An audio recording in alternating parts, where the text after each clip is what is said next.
So then the other thing, I was watching Meghan Markle, and there's all the memes that I've seen about it, whether, there's a handful of things, I think. One, the memes about how rich people can't complain, I actually think is really dumb, because the only thing that matters, we've talked about Avicii as an example, like, how do you feel? I don't know how she feels on the inside. There's also criticism of the PR game that may or may not be going on. But all that aside, if someone feels lousy and they have $10 million or $100 million or $1 billion, I'd just rather be the person without the money and the good feelings. Sure. So that was, it's so weird that we view privilege in such narrow terms. And we've mentioned that before. I won't go deep into it. But just, she mentioned being suicidal. And when was she suicidal? When she was the Duchess of Sussex. And oh, okay. Yeah. So not when she was 16. No, this is post marrying Harry. This is as a result of getting what she clearly wanted at some point. Got it. So this is after being a TV, I don't know if star is the right word, but she was on a major TV show. Then she married the Prince of England, and then she had was the suicidally wedding. depressed. And then what she says is that they told her that for PR reasons that she shouldn't go out. She was stuck inside, and people go, "Oh, boohoo, Buckingham Palace," or whatever. But still, like, whatever the feeling was, she felt lousy. Mm-hmm. And you could say her reasons weren't good, but you could be the Duchess of Sussex, and it doesn't matter. I just see this constantly as I get glimpses both via television and stuff into how people feel, and behind the scenes I talk to people that have done well for themselves, and you find out pretty constantly that the same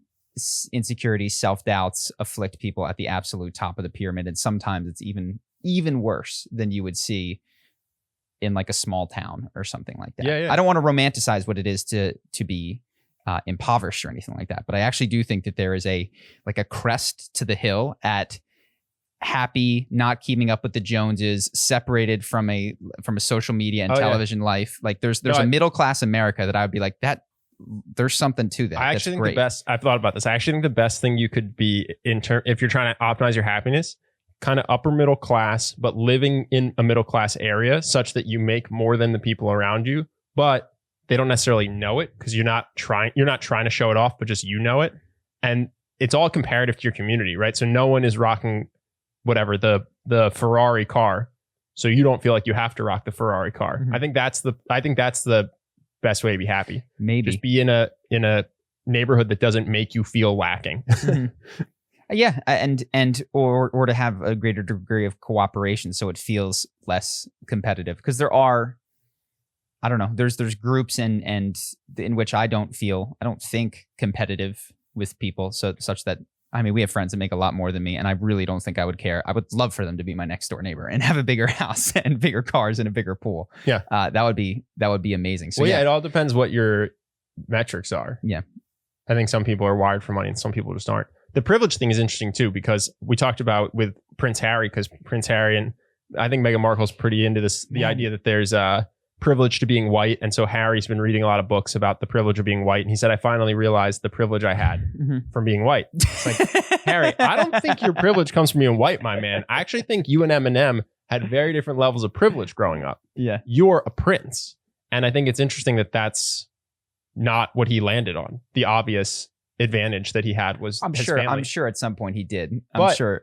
Then we talked about it. His mom died when he was really young. Yeah. So what is privilege? Was Harry privileged because he was a prince, or would he have happily traded the entire time to bring his mom back to life and give up all the fame, all the wealth, all the royalty just to be a lower middle class guy whose mom and dad were alive? I know I would have. I mean, that seems like thoughtless if that had happened to me. Of course, in an instant. And so that, I think, we have privilege exists, and it's just interesting to think about what it actually means, because there's stuff that never gets brought up, like IQ, happiness set point, what your relationship is with your parents. And I actually think it might make sense to have a society that, from a government perspective, does try to figure out how to help people based on their privilege. But I think we have completely underestimated the amount of variables that go into that. And I just had that thinking about Harry. It's like, it's obviously not because he's white, it's because he's a prince. And then it's like, well, I don't know. Was he privileged? I wouldn't have traded it with your mom died. It was all over the news all the time. Everybody was gossiping and talking about your family. When I was 10, coming home from school to see my mom, and then my dad would come home from work and we would eat with my sister, my mom, and my dad. I had more privilege probably than Harry, who was dealing with the death of his mom. So it's just interesting to think about.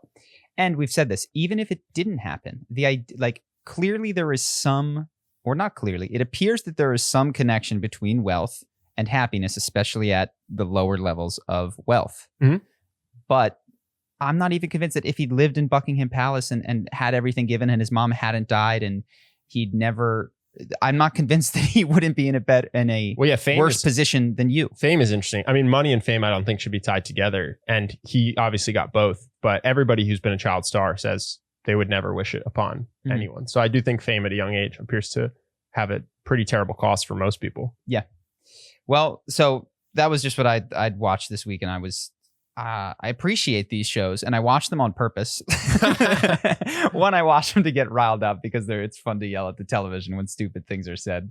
But yeah, just to see how frustrated and sad people. I will say with the Meghan Markle thing, there was allegations of racism from the family, and I'm sure they'll have something to say about that. But what I did, my perspective that I haven't seen other people say, and I'll share it only because I haven't heard it before, is that it was a PR piece, pretty obviously. At the beginning, they had this funny statement where Oprah says to Meghan, I just want to be clear, you haven't been paid to be here. And I laughed. It was like, are you kidding? Like, she called you. You know what I mean? She has to be here. Like, the insinuation that that's the way the payment would work is goofy, even though you're both going to, I guess technically get what you want out of this. But what I did see, not saying she is a good or a bad person, but she was trying to cover her rage, like especially at the end of this. And you can say that it's justified, unjustified, whatever. But again, my thought was, man, what a frustrating thing to sit down and know that you're performing for an audience to perceive you in a certain way and perceive them in a certain way and see her as simultaneously the aggrieved victim, but as the turn the other cheek person, magnanimous, when really the answer is somewhere in between. But certainly you are fucking pissed. Yeah. You're saying that she, because she thinks it's a more sympathetic character, try to go in with sadness. But yes, by the end sadness, hurt, and she regretted to say the ways in which they'd hurt her. But it's like, come on, you're here to say that they hurt you, which is maybe reasonable. Like, I don't know what happened, but you can get up here. But to know that you have to perform and hide the anger so that people that you've never met say a certain thing about you. Yeah. What a frustrating way to live.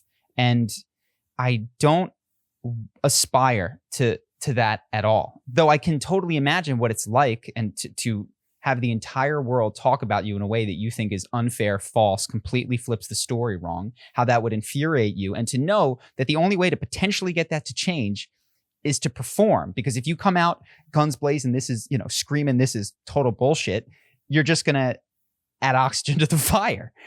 So I don't know. I wonder. I watched an interesting video about how the normal PR playbook doesn't work anymore when it comes to internet, because it used to be that the world worked in news cycles, and news channels have editors, so they'll at some point pivot a story. It was pretty interesting. I forget the guy. It was just some YouTube guy who used to work in mainstream media, and he said celebrities are still running the mainstream media PR playbook, and they haven't adjusted for Instagram, TikTok, YouTube, and it's a different ballgame. So he had suggestions based on Machiavelli's The Prince, basically saying this is out of date and people have to update. And so certain things like going on the offensive is something that he said you would never do against the mainstream media, but it's important to do now, or front running a story. Yeah. And so never saying you're sorry. No, I wish I had watched it months ago. I wish that I recalled more of it, but basically just at a high level, that this idea that you have to be sad or magnanimous and you can't show your anger, that may not be true anymore. And I don't know if it is or not, but basically the times are a-changing, and the way that you handle PR, handle being in the public with all this social media stuff is different, and people just haven't updated for that yet. Well, it seems like there's a Gordian knot thing here if you clarify your goals. Like, if your goal is to have the audience generally receive you in a certain way as measured by headlines, Twitter likes, etc. Okay, there's a playbook to maybe get that. But if the goal is to be happy, the thing is, like, you have to sever yourself from giving a shit about this. So you got to do a John Mayer. You got to move to Montana, buy 100 acres and not talk to anybody for several years, and then maybe make a couple acoustic albums. like that's he was reviled for a period. Yeah, and instead of trying to change people's minds, he's like, I'm going to go get a big dog and move to Montana. And then I'll see you in 10 years with some music that's a little bit less poppy. He was the harbinger of what was coming in terms of cancel culture. Yeah. He got canceled for some crazy reasons. But he wasn't canceled at all, like, compared to today. Like, nobody went at his record label or his this, or you can't have him. They just wrote about him disparagingly. And the way that he dealt with that was to just, he's like, this is mine. Yeah. This is Montana. I'm going to get a cowboy hat. One of the things people were mad at is he said an ex was good in bed. It's like, am I not allowed to publicly, if I get asked, say that an ex is good at sex? Well, he also has a very by the way, he called her sexual napalm. And Ariana Grande is allowed to talk about Pete's dick everywhere. Talk about Big Dick Summer or whatever. That's totally fine. Yeah. I don't know. No, it was he's got like a lyricist's way of trying to speak about things that gets him in trouble. That when you excerpt things, just gets him in trouble. Hope that you guys enjoyed that clip. If you want to see more like this and have us do more podcasts, we are 100% funded by our generous patrons. And if you'd like to contribute, there's a link in the description, and we'll have one pop up on the screen right here so that we can do more podcasts where we have fun conversations and hopefully some deep ones like this. Either way, hope that you enjoyed the video, and I will see you in the next one.